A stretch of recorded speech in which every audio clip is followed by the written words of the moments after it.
I've got my client Nathan with me today. Hi, Nathan. Hello. So Nathan is in USA. Where are you, Nathan? I'm in Missouri. Nathan's in Missouri. We've been working together for 4.5 weeks. Nathan's been having anxiety and panic attacks most of your life, all of your life, if you would you say? As far back as I can remember, yeah. Yeah. So you're only a few years older than my son.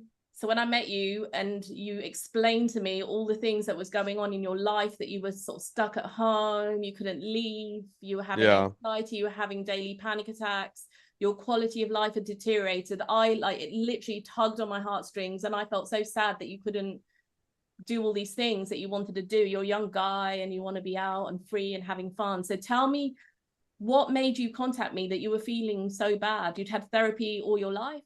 Yeah, I think so. This last run around with my anxiety coming back really, really bad.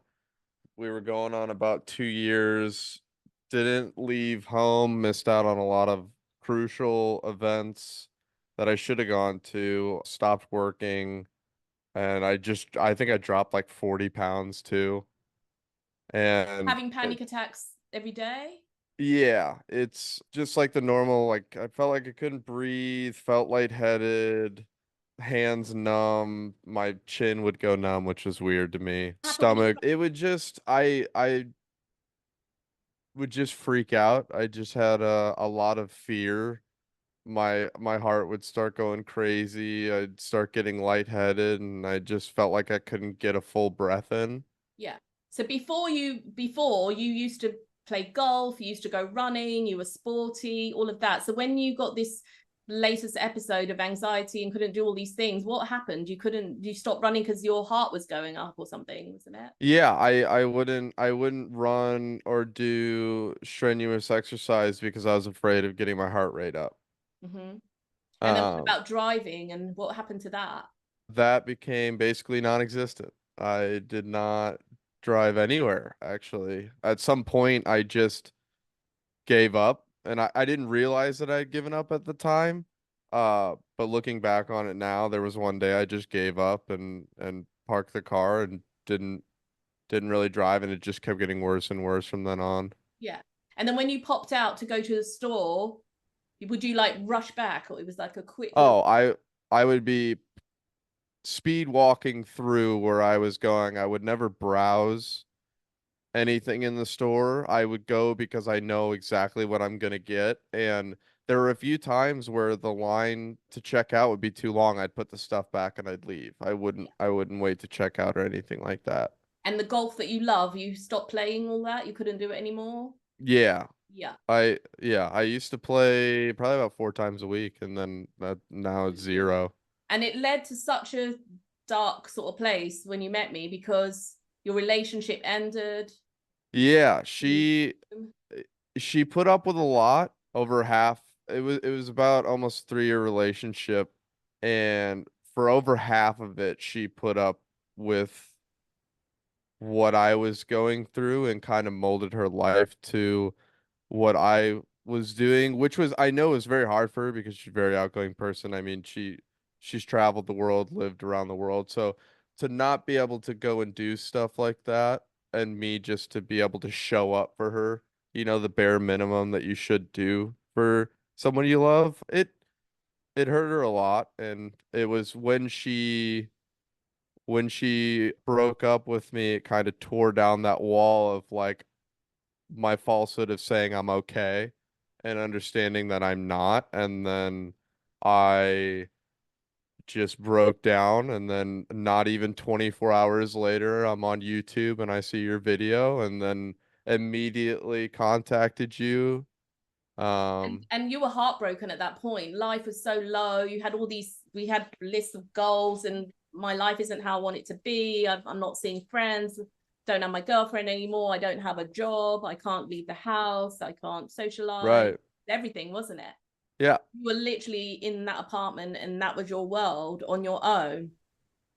Yeah. exactly. But now we've been working together 4.5 weeks. It's been absolutely amazing. And I love seeing every time I see you, I get so excited because you're doing all the things I tell you to do. I said, do this, do this, do this. And you're off. And you've been out of the house for like 7 hours at a time at parties, at pool parties. Yeah. What have you been doing? Tell me what's life been like since we started our therapy. I finally started golfing again. I go to stores and I browse more than I should when I'm just, like maybe I want that. I don't know. Maybe I need that. I've gone to one of my closest friends had an engagement party and I was there for about 7.5 hours just having a good time. And I It's a just long time to recently, be out of your home though, isn't it? Like seven and a oh half hours yeah. to be out of the house. I've got a few things you've done. Tell me about some of the drives you did. You've done some drives Um, far away, right? yeah, my farthest one to date since we started, well, I mean, it's been probably almost 2 years since I've driven that far, but or close to that far, was 50 minutes to a memorial service. Yeah. And then you've done And a few 35-minute ones, yeah, 50 just minutes. You've stayed out of the house for 7 hours at a time. You've been to golf a few times, hmm 4 hour, 5 hour golf, driving far away, parties. I don't know what else to say. There've been loads of things. Oh, tell me about how you feel.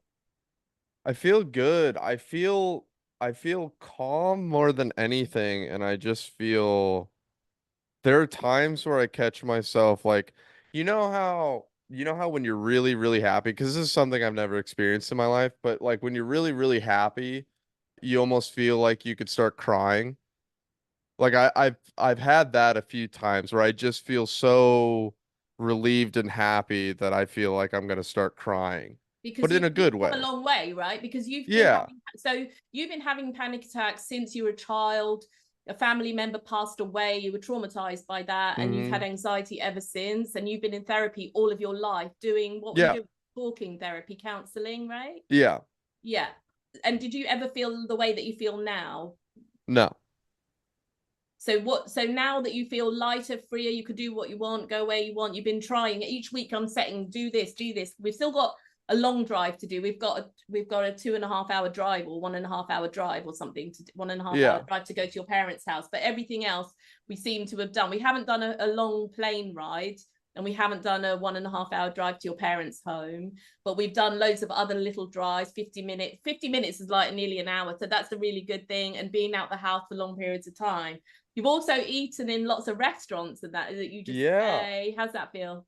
It's good. Been trying out new restaurants, just being able to set like dates for things and just going and not, or like last minute.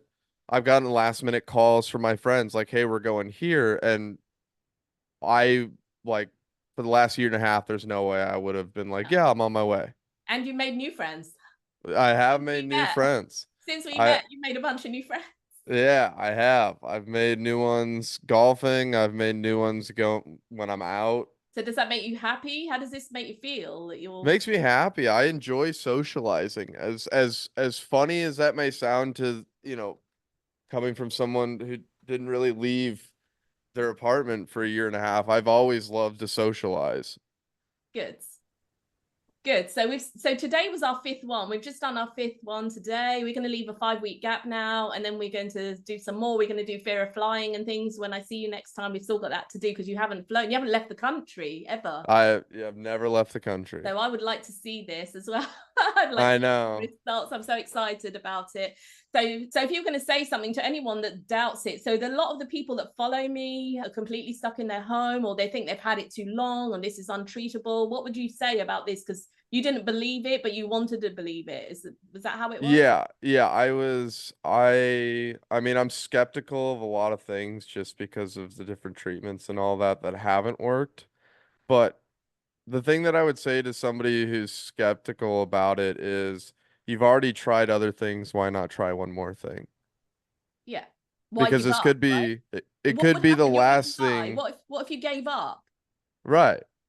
You could be one phone call away from bettering your life for good. Is your life better right now A than it hundred was percent. when we met? 100%.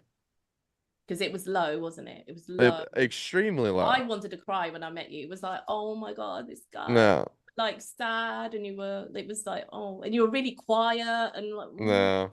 This feels awful. I'm having panic attacks every day, but I'm so pleased for you. It's amazing. I'm so happy, and I'm glad that you're happy and free as well. We're looking forward to more things. We're going to do a little catch up at the end when you finish and done your international flying or whatever you're going to be doing. That's really exciting to see. Thank you so much, Nathan, for talking to us today. I really appreciate Thank you. your little journey with me. Thank you.